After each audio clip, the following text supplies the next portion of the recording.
Channel of Vadodara.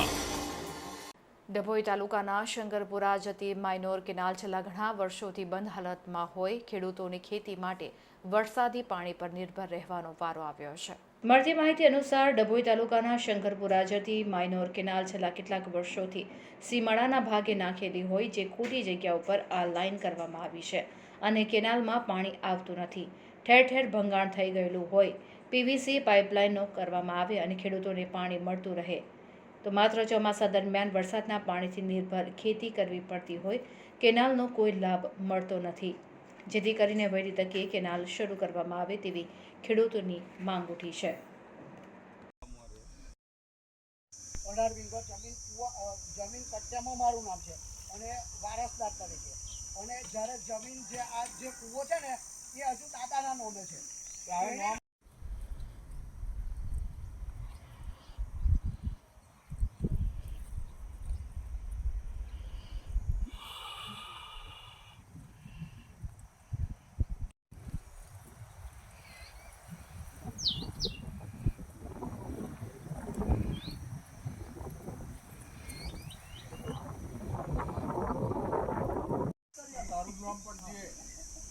ના મેં હાર્દિકભાઈ ઉડા આવતું કે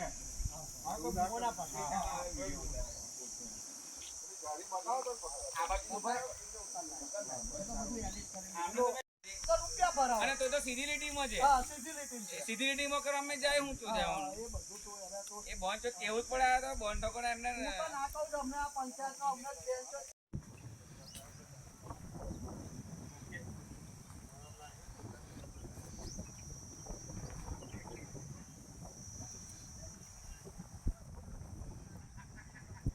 જે છે તેમાં શંકરપુરા આવે છે, જે છેલ્લા 5 વર્ષથી બંધ હાલતમાં છે।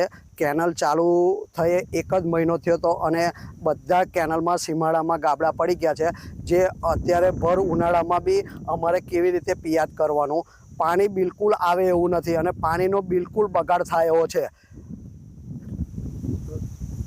કઈથી કઈ કેનાલ આવેલી છે? 3 તલાવ મેન રોડ ઉપરથી શંકરપુરા સીમમાં આ કેનાલ આવેલી છે, પણ તે એકે જગ્યાએ ચાલુ હાલતમાં છે નહીં।